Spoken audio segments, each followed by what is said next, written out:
الحمدللہ الذی خلق السماوات والارض، تمام تعریفیں اس اللہ کے لیے ہے جس نے آسمانوں اور زمین کو بنایا. وجعل الظلمات والنور، اسی نے اندھیروں اور روشنیوں کو. کائنات میں اصل اندھیرا ہے، ایسا اندھیرا ہے کہ ہاتھ کو ہاتھ سجائی نہ دے. اس نے کتنے قمقمے لگا دیے، کتنی ٹیوب لائٹیں، سورج، چاند، ستارے، کتنا ایندھن اس میں بھر دیا ہے اس نے. سورج کے بارے میں ایک سائنسدان کہتا ہے اتنی انرجی پھینک رہا ہے، سمجھ میں نہیں آتا کہ یہ انرجی اس میں آتی کہاں سے. کئی ہزار کلومیٹر تو اس کے شعلے بھڑکتے ہیں.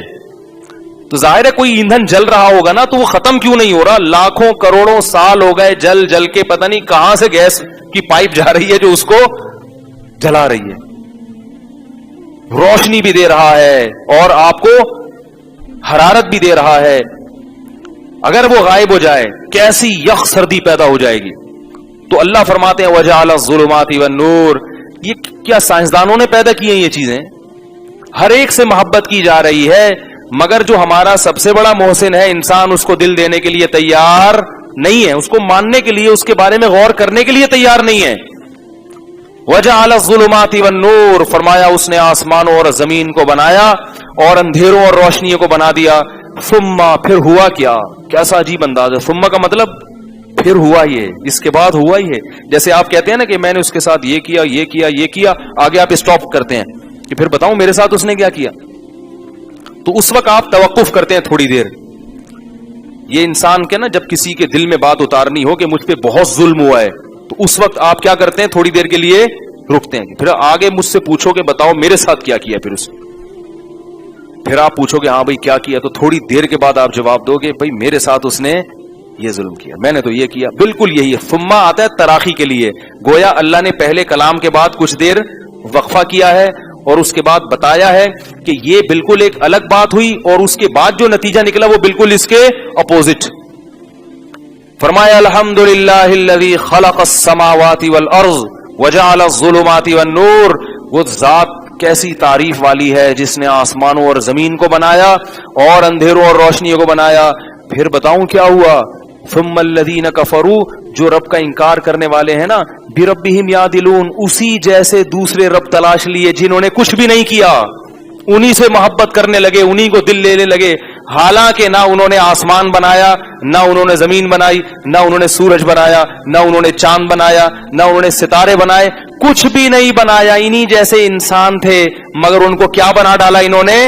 ایسے محبت کرنے لگے جیسے معبود اور الہ سے محبت کی جاتی ہے، اس کے برابر ٹھہرا لیا. ایک تو برابری یہ ہے کہ آپ کسی کو عبادت کے لائق سمجھنا شروع کر دیں، مشکل کشا، حاجت روا، جیسے ہندو بتوں کو کرتے ہیں، عیسائی نے عیسی ابن مریم کو. اور ایک کم نوعیت کی برابری یہ بھی ہے کہ آپ اللہ کے حکم کے مقابلے میں کسی انسان کے حکم کو ترجیح دینا شروع کر دیں. اللہ کی ویلیو نہیں ہے، پھپھو کی ویلیو ہے، چچا کی ویلیو ہے، خالہ کی ویلیو ہے. میری پھپھو ناراض ہو جائیں گے. لوگ کہتے ہیں نا یار وہ پھپھو کی، میں نے کہا وہ پھپھو کے ہاں شادی میں مس گیدرنگ ہے، شراب کا بات چل رہی، میں منع کرتا ہوں نہیں جاؤ. کہہ رہے ہیں یار کون ناراض ہو جائے گی؟ پھپھو ہے بھائی، پھپھو کی بیٹی کی شادی ہے، مس گیدرنگ ہے، خوب شراب کباب چلے گا. مولوی صاحب سے پوچھا جاؤں، مولوی صاحب کہہ رہے ہیں اس شادی میں جانا آپ کے لیے جائز نہیں ہے. تو جواب کیا ملتا ہے؟ حالانکہ پھپھو نے نہ آسمان بنایا بھائی، پھپھو نے نہ، یہی تو ہو رہا ہے نا مارکیٹ میں، یہی چل رہا ہے، جو چل رہا ہے وہی بتاؤں گا نا میں آپ کو. پھپھو نے نہ آسمان بنایا، پھپھو نے نہ زمین بنائی. کیا خیال ہے؟ پھپھو کو تو پھپھا نے بھی نہیں بنایا، پھپھو کو اللہ نے بنایا، بنی بنائی پھپھا کو مل گئی وہ. اگر اللہ پھپھو کو نہ بناتا تو پھپھا ساری زندگی کنوارے ہی رہتے. یہ بھی اللہ نے انعام کیا سارے، اور آپ کو پھپھو بھی اللہ نے دی، تو پھپھو کو بھتیجے بھی اللہ نے دیے. ساری چیزیں اللہ کر رہا ہے، نہ انہوں نے آسمان بنایا، نہ زمین، نہ اندھیرے، نہ روشنیاں، مگر پھپھو پہلے اور اللہ. بولو بھائی بات.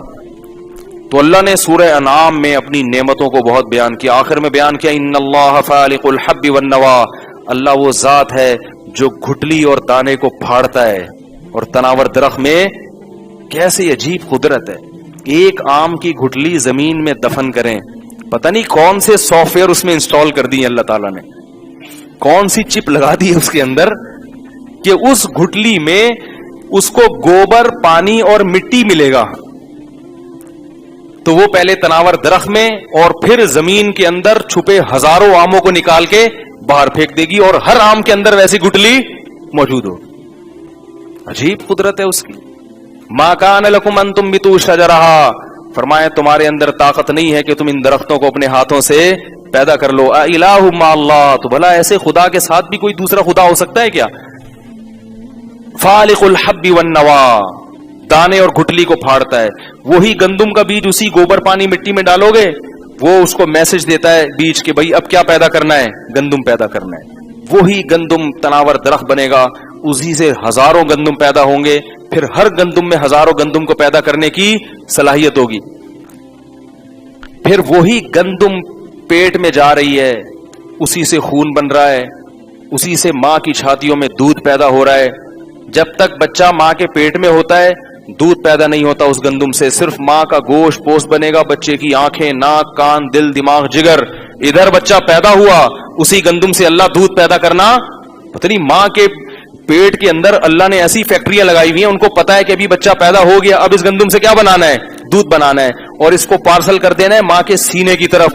اور بچے کو اللہ نے ماں کے پیٹ میں سکھا دیا کہ تجھے یہاں سے دودھ ملے گا. بچے کو کچھ نہیں پتا ہوتا، لیکن اسے یہ پتا ہوتا ہے مجھے میری خوراک کہاں سے ملے گی. یہ پھپھو کر رہی ہیں یہ کام ہے؟ بتاؤ میرے بھائی، ماموں نے کیے ہیں یہ سارے کہ یار میری ماموں کی بیٹی کی شادی ہے، میں نہیں کیا تو کیا ہو جائے گا؟ وہ ناراض ہو جائے گی. میرے چچا بینک میں ہیں، ان کی ناجائز آمدن ہے، میں نے نہیں کھائی تو کیا ہو جائے گا؟ چچا ناراض ہے. تو بھائی چچا نے یہ کام کیے ہوتے، کیا خیال ہے؟ تو پھر آپ چچا کو اللہ بنا لیتے اور اللہ کو درجہ کم کر دیتے اللہ. تو اللہ اپنا انٹروڈکشن کرا رہا ہے، میں یہ پورا قرآن یہی ہے، میں یہ کر رہا ہوں. اور ایک آیت بس پڑھ کے بات ختم کرتا ہوں. فرمایا هو الذی انزل من السماء ماء، وہ اللہ ہی تو ہے جس نے آسمان سے تمہارے لیے پانی برسایا. فانبت به نبات كل شيء، ہر طرح کے نباتات پیدا کر دیے اس نے. فاخرجنا به خضرا، سبزیاں پیدا کی اس نے. نخرج منه حبا متراکبا، ان میں دانے تہ بتہ لگے ہوئے ہوتے ہیں. یعنی پیکنگ بھی بڑی خوبصورت بنائی ہے. سیب دیکھا ہے آپ نے کیسا درختوں پہ خوبصورت پیکنگ میں لٹکا ہوا ہوتا ہے. ایسا نہیں کہ ایک دانہ ادھر، ایک سیب ادھر نکل رہا ہے، ایک تنے سے نکل رہا ہے، یا ایک ٹیڑھے میڑے نہیں ہوتے، پورے گچھے لٹکے ہوئے ہوتے ہیں خوبصورت. انگور کے گچھے ہوتے ہیں، انار میں تہ بتہ دانے جڑے ہوئے ہوتے ہیں. بڑا خوبصورت انداز میں اللہ نے بنایا.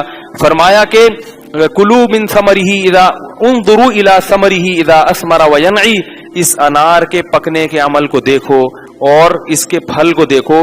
زمین میں کھاد، مٹی، گوبر، کوئی نہ لال رنگ نظر آئے گا نہ انار کا ذائقہ، لیکن وہ ٹہنیوں سے اتنا خوبصورت انار پھٹ کے نکلتا ہے، اور اس کے دانے کتنے خوبصورت، اس میں شفا کتنی، اس کا ذائقہ کیسا کیسا انار کی طرح خون بناتا ہے.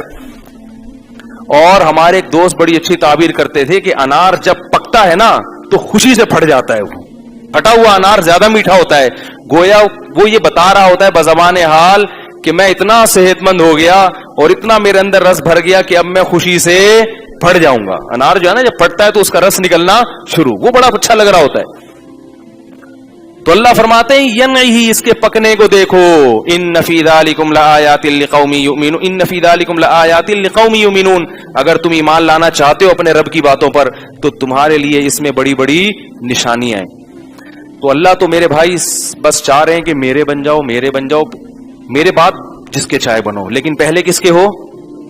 یہ نہیں کہہ رہے کہ کسی اور کے مت بنو، بلکہ جو اللہ کا بنتا ہے وہ دوسروں کا بھی زیادہ بنتا ہے، کیونکہ وہ دوسروں سے محبت بھی کس کے لیے کرتا ہے؟ اللہ کے. وہ کہتے ہیں بھائی ماں باپ ہیں تو اللہ کے لیے محبت تو کرنی ہے، بیوی ہے تو اللہ کے لیے محبت کرنی ہے، بچے ہیں تو اللہ کے لیے محبت کرنی ہے، ابا اماں ہیں تو اللہ کے لیے محبت کرنی ہے. وَاعْبُدُوا اللَّهَ وَلَا تُشْرِكُوا بِهِ شَيْئًا وَبِالْوَالِدَيْنِ إِحْسَانًا وَالْجَارِ ذِي الْقُرْبَى، فرمایا قرابت دار پڑوسی، وَالْجَارِ الْجُنُوبِ، اسی طرح کوئی بھی تمہارے ساتھ اٹھنے بیٹھنے والا ہو، وَالْجَارِ الْجُنُوبِ وَالصَّاحِبِ بِالْجَنبِ، اسی طرح کوئی بھی یعنی پڑوسی جو تمہارے پڑوس میں رہتا ہو چاہے رشتہ داری نہ بھی ہو، وَالصَّاحِبِ بِالْجَنبِ، یا تمہارے ساتھ آفس میں اٹھنے بیٹھنے والا، یا کوئی بھی کسی بھی طرح سے جس کا تمہارے ساتھ صبح شام تعلق پڑتا ہے، وَابْنِ السَّبِيلِ، اسی طرح مسافر، ان سب کے ساتھ اچھا سلوک کرو. اس سے زیادہ جامعیت کس دین میں ہو سکتی ہے بھائی؟ اللہ فرماتے ہیں جس سے بھی تمہارا صبح شام واسطہ پڑ رہا ہے اس کے ساتھ کیا کرو؟ بولو بھائی اچھا سلوک کرو, اس سے محبت کرو. آپ اگر بس میں جا رہے ہیں اور آپ کے ساتھ بس میں کوئی بیٹھا ہوا ہے, والصاحب بالجنب, قرآن کہہ رہا ہے اس کے ساتھ, اب آپ کہیں گے اتنی دیر میں کیا اچھا سلوک کروں گا. اچھا سلوک یہ کہ اس کے آپ جب بیٹھیں تو پہلے سلام کریں. اور یاد رکھو یہ جو ہمارے دیندار لوگ ہیں نا, یہ کوئی نامحرم عورت سے ایسا ڈرتے ہیں جیسے چڑیل سے ڈرتے ہوں. کسی نامحرم عورت کو آنکھ مٹکا نہیں کرنا چاہیے, لیکن کہیں آپ اتفاق سے جا رہے ہیں اور کہیں بیٹھنا پڑ جائے تو سلام کرنا چاہیے تمیز کے ساتھ. وہ پتہ ہے دیندار آدمی کوئی نامحرم عورت جہاز میں ساتھ بیٹھی ہوئی نا, یوں کر کے بیٹھے گا ایسے کر کے, کہیں جہنم میں نہ چلا جاؤں. یہ بد اخلاقی جائز نہیں ہے. یہ نہیں کہہ رہے کہ آپ ان سے مصافحہ کریں اور ان کو گھور گھور کے آپ دیکھیں. کوئی بھی آپ کے ساتھ سفر کر رہا ہے تھوڑا سا تمیز سے اس کے ساتھ سلام, فری نہ ہو, گھر تک نہ پہنچا کے آئیں. ہمارے معاشرے میں سلام کی جو رسم ہے وہ بالکل ختم ہو گئی. خام خامے انٹیوں کو جا جا کے سلام کرنے کا نہیں میں آپ سے کہہ رہا. اب آپ جا جا کے دروازہ بجا بجا کے انٹیوں کو سلام کریں. کسی سے کوئی واسطہ پڑ جائے, کام پڑ جائے, تو پہلے ابتدا کس سے ہونی چاہیے؟ سلام سے. یہ اللہ نے سکھایا, اس میں مرد اور عورت کا فرق نہیں. عرب میں یہ بڑی اچھی بات ہے, کوئی بھی ان کو ملے نا, چاہے عورت ہو یا مرد. عورت بھی اگر کسی مرد سے ملتی ہے, یعنی کہیں گزر ہو جائے, تو پہلے سلام کرتی ہے. وہ مسلمان کا بھی تو ایک رشتہ ہے نا. تو اسی طرح کہیں بھی بس میں یا کہیں, ویسے تو مرد و خواتین کا الگ الگ ہونا چاہیے صاحب کے, لیکن وہ ہمارے بس میں تو نہیں ہے نا. وہ جہاز میں وہ ہمیں ہماری مرضی سے تھوڑی بٹھائیں گے, وہ تو اپنی مرضی سے بٹھائیں گے. تو کہیں بیٹھ گئے, قریب میں انٹی بیٹھ گئی آپ کے, تو بیٹھتے ہی پہلے کیا کرو جی؟ السلام علیکم. بس اتنا کافی ہے. السلام علیکم. وعلیکم, خیریت سے. اور کوئی کھا رہے ہیں تو پوچھ لیں, تھوڑی سی کیا کر لیں, کیونکہ یہ ہمارے ہاں جو دیندار لوگ ہیں اس کو سمجھتے ہیں کہ بہت سخت کیا مل جائے گا, گناہ مل جائے. تو ایسا نہیں ہے. ایسا کریں گے تو کوئی بھی یعنی دین کی طرف نہیں آئے گا. تو شریعت نے سکھایا ہے, تمیز ہے, ادب ہے. باقی واللہ یعلم المفسد من المصلح, اللہ دلوں کے حالات کو جانتا ہے کہ کس کی نیت آنکھ مٹکے گی ہے اور کون اس سہولت سے ناجائز فائدہ اٹھا رہا ہے, وہ ایک الگ چیز ہے. سمجھ رہے کہ نہیں سمجھ رہے؟ تو اللہ نے کیا فرمایا, جو بھی تمہارے ساتھ ہے, چاہے سفر کا ساتھی ہو یا کوئی بھی, کسی سے کے ساتھ بھی اٹھنا بیٹھنا ہے, تو میں بتا رہا تھا اس سے حسن سلوک کیسے ہوگا, سلام کے ذریعے. دوسرا, جب ایئر ہوسٹس کھانا لے کے آتی ہے تو آپ جو ساتھ بیٹھا ہوا ہے اس کی ٹرے پہلے کھول دیں. اس سے بھی بڑا اچھا اثر پڑتا ہے. کہتا ہے یار میرا اکرام کر رہا ہے. کچھ آپ کھانا چاہ رہے ہیں تو پہلے اس سے پوچھ رہے ہیں اور بھائی کھائیں گے آپ, کیا خیال ہے, نسوار ہے, نکالی آپ نے, پوچھ لیا ہو بھائی چلے گی تھوڑی سی, ٹھیک ہے نا. تو بس یہی ہے. اور بیچارے کے ساتھ کیا اچھا سلوک ہوگا. اور اگر آپ یہ سمجھتے ہیں تھوڑا سا یہ بے تکلف ہے, تو اس کو تھوڑی سی دین کی موقع دیکھ کے, خام خواہ میں ہر جگہ تبلیغ کرنے سے نقصان ہوتا ہے. اگر وہ تھوڑا سا بے تکلف ہو رہا ہے تو تھوڑا سا بھئی آپ نے یوٹیوب پہ ویڈیو لگا دی, مفتی طارق مسعود صاحب ہیں, ٹھیک, کبھی کبھار ان کو بھی سن لیے. مولانا طارق میری نہ لگائیں, مولانا طارق جمیل صاحب کی لگائیں. بڑے بڑے بزرگ, میں تو مذاق کر رہا ہوں, بڑے بڑے بزرگوں کی یہ بھی تبلیغ کا ایک طریقہ ہے. ان لنک دے دیا کہ بھئی سن لیں, ہدایت پہ آ گیا تو آپ کے لیے ایک ہمیشہ کے لیے صدقہ جاریہ بن جائے گا. تو میں اگر اجازت دیں تو ایک واقعہ سنا دوں. کئی دفعہ سنایا ہے, تکرار ہو جائے گی, سنا دوں واقعہ.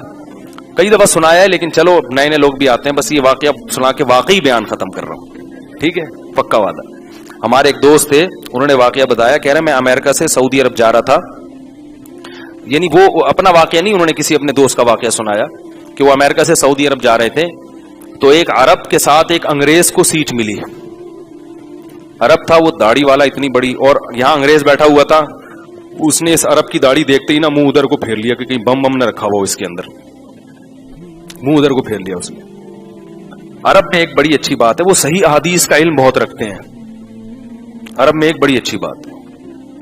ہمارے ہاں قصے کہانیاں زیادہ چلتی ہیں, احادیث پر ہمارے ہاں یعنی علم ہی نہیں ہے نا, پڑھایا ہی نہیں جاتا اسکولوں میں. اور جو اسی طرح جو ہے وہ مجالس کے جو حلقے ہوتے ہیں فضائل کے, اس میں بھی جو ہے وہ زیادہ ان چیزوں کو فوکس نہیں کیا جاتا ہمارے یہاں. اس لیے میں کہتا ہوں ریاض الصالحین جو کتاب ہے نا, اپنے گھر میں رکھا کرو, ترجمے والی, اس کو پڑھا کرو, بہت زبردست کتاب ہے. تو اب جناب اس نے کیا کیا کہ جب وہ دیکھا کہ یہ انگریز ایسے کر رہا ہے تو انہوں نے اس کے ساتھ اچھا سلوک کرنا شروع کر دیا. ٹرے کھینچ لی, پانی اس کو پہلے پلایا, ابھی چائے پہلے آپ پیئیں وغیرہ وغیرہ. تو تھوڑی دیر میں وہ مانوس ہو گیا. تھوڑی دیر کے بعد اس نے پھر پوچھا کہ میں تو تم سے اتنی نفرت کر رہا ہوں, تم میرے ساتھ اچھا سلوک کیوں کر رہے ہو؟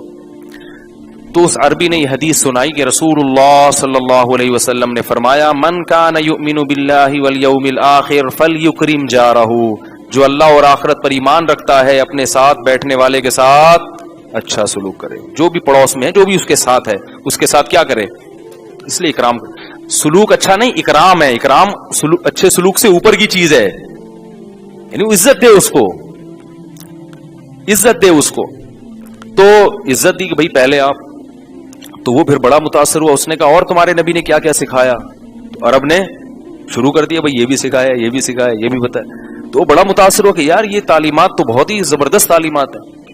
تو بتاتے ہیں کہ جب جہاز نے ٹیک آف کیا تھا نا، تو اس وقت اس کے دل میں اسلام کی اور مسلمانوں کی انتہائی نفرت تھی، اور ایئرپورٹ پر اترنے سے پہلے وہ کلمہ پڑھ کے مسلمان ہو چکا تھا۔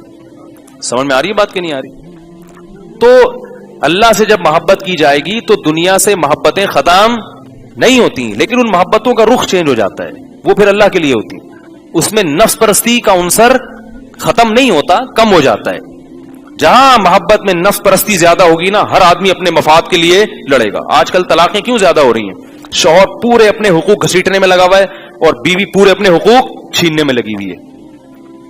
وفا کا عنصر کیا ہو گیا؟ ختم۔ بس وہ چاہ رہی ہے کہ میں پورا اس کا خون چوس لوں، کسی طریقے اس کی پتلون میں جو کچھ بھی ہے وہ نکال لوں۔ روز لیتی ہے تلاشی وہ پولیس کی مانند، پوچھتی ہے کہاں بٹوے کو چھپا رکھا ہے۔ وہ ایک اصل میں تو شعر یوں تھا کہ سنگ ہر شخص نے ہاتھوں میں، وہ کیا ہے، وہ سنگ ہر شخص نے ہاتھوں میں اٹھا، جب سے تو نے مجھے کچھ طرح کہا ہے، وہ سنگ ہر شخص نے، تو اس پہ کسی نے مزاحیہ بنایا کہ روز لیتی ہے تلاشی وہ پولیس کی مانند، پوچھتی ہے کہاں بٹوے کو چھپا رکھا ہے۔ برتنوں آج میرے سر پہ برستے کیوں ہو، یہ پوری غزل سنا سکتا ہوں میں، ابھی نہیں سناؤں گا۔ برتنوں آج میرے سر پہ برستے کیوں ہو، میں نے دھو دھو کے تمہیں کتنا سجا رکھا ہے۔ صحیح ہے، تو میں نے دھو دھو کے تمہیں کتنا سجا رکھا ہے۔ جب سے بیگم نے مجھے مرغا بنا رکھا ہے، میں نے نظروں کی طرح سر بھی جھکا رکھا ہے۔ تو وہ اس کے ساتھ، اور یہ اس کی کمزوری سے ناجائز فائدہ، تو یہ چل رہا ہے حساب کتاب۔ اللہ تعالی ہمیں قرآن مجید کے ان احکامات کو بھرپور طریقے سے ان کی اتباع کی توفیق عطا فرمائے اور ہماری زندگیوں میں سکون پیدا کر دے۔